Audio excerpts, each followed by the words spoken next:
Hello and welcome to Media Arts, a space where we can explore video, audio, animation, motion graphics, and game design and creation. My name is Carl Shuptrine, and before you freak out about my last name, it's pretty easy when you break it down. First part, Shup, last part, Trine. Just put it together, you've got Shuptrine.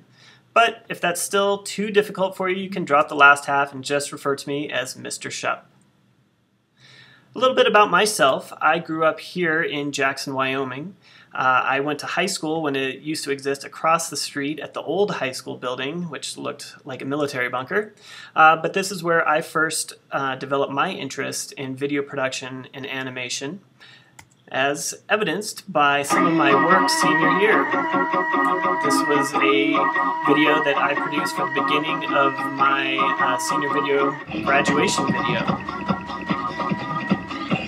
I was working with some of the first 3D software packages that were ever created, and I taught myself how to model, texture map, and animate so that I could make short animated films like this one.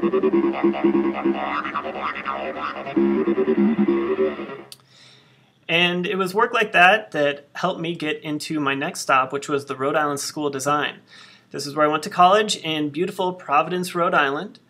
I got a Bachelor's of Fine Arts in Film, Animation, and Video. And I was here at an interesting time in sort of media arts history when we were sort of bridging the gap between old analog technologies as seen in the Steenbeck machine in the top picture and some of the newer digital technologies. The old Steenbeck was you'd literally load a roll of 16mm film and you'd run it through a light projector and mark a frame that you wanted to cut with a wax pencil, take it out, slice it, tape it together to the main part of your movie, put it back in, run it back and forth to see if you liked that edit, and if you did, then you could carry on. If you didn't, you had to change it and do the whole process over again. So that was the old analog style, which, as you can tell, takes a long time. And then there's the new digital technology that was starting to become more prevalent at that point in time in terms of shooting digital video and importing it into a computer and being able to edit non-linear.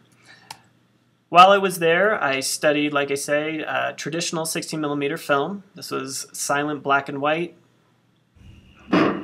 We added some sound to our black and white film. And then we moved to color film with sync sound. Didn't have any arms. And as you can see, some of my stuff was a little artsy and avant-garde. I also continued my work in animation and 3D animation.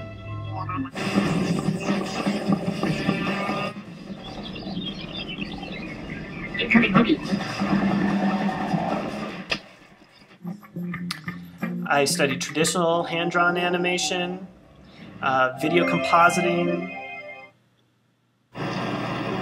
just straight traditional video. Like anything else today? Yeah, can I get a burger?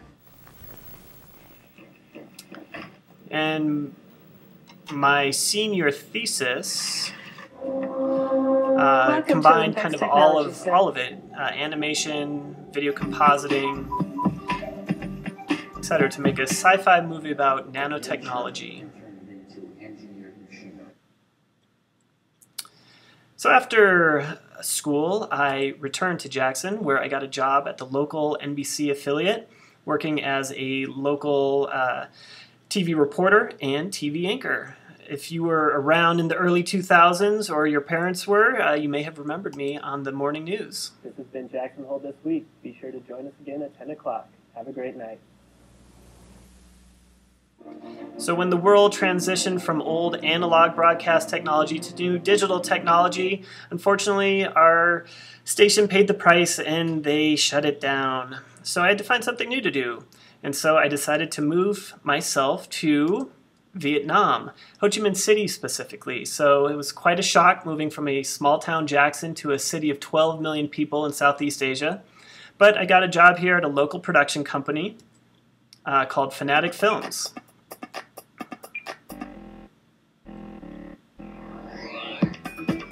And here I did motion graphic animation for commercials, and we did some basically commercial broadcasting production work for companies like Coca-Cola. Bật nắp Coca-Cola để có cơ hội trúng Mercedes lịch lãm, điện thoại Samsung thời trang, máy nghe nhạc MP3 trẻ trung sôi động, cùng hàng triệu lon Coca-Cola miễn phí. Wow! Coca-Cola hát ra giải thưởng. And I also had the privilege of being the main editor on a Vietnamese feature film, which had the privilege of being the first feature film produced entirely in Vietnam that utilized sync sound. It's something that we take for granted here in America. We've had movies with sync sound for decades. In 2005 was the first time Vietnam had produced a movie entirely in country with sync sound. The movie was about a young Vietnamese man and woman who missed a train just outside of Hanoi and had to make their way south through the entire country to Ho Chi Minh City together, and all of the little quirky adventures that they got into along the way.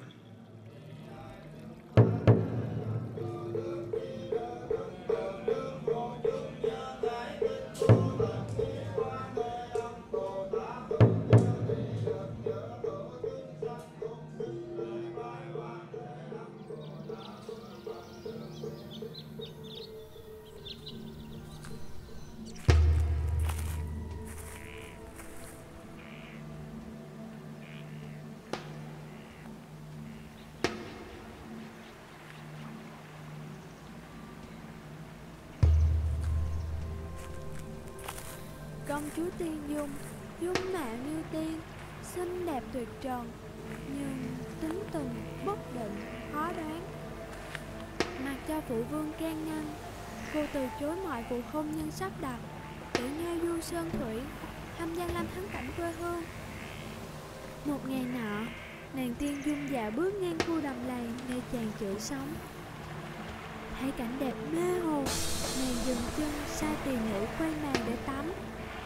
Nước chảy làm trôi bớt đi để lộ chàng chữ. Nàng Tiên Dung giật mình.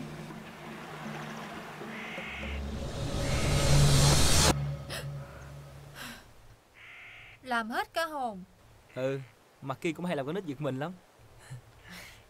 Thôi, đi nào. So after spending about a year in Vietnam, I returned to Jackson, always my hometown, and started working for the company Teton Gravity Research, a local action sports production company who primarily creates ski, snow, surf, and when I was there, some motocross productions. I was primarily one of their TV editors, and I worked on TV shows like Fuel's Untracked and The Great Ride Open. Get an opportunity like this maybe once in a lifetime. Siberia. Steaming rivers and volcanoes. Pillow land. We got a chopper and a boat. You can hop on a train, hit all the resorts in Switzerland. The trip became this road trip. So we all hopped on the sleds and moved out. I just saw him send it. The jump is a scary one. I don't think anyone gets out of this thing unscathed. Here we are in Corte. We're heading to Seward. We're on a road trip through Japan. Back in Juneau. That is Africa. I think this is about to get crazy. So working at TGR really honed my editing and sort of editing for broadcast skills. And while I was working at TGI, I started working part-time at the Jacksonville Community School, teaching 1 or 2 video courses. And then when the job opened up here at the current high school, when my old broadcast teacher retired, I took his place, and now I've come full circle.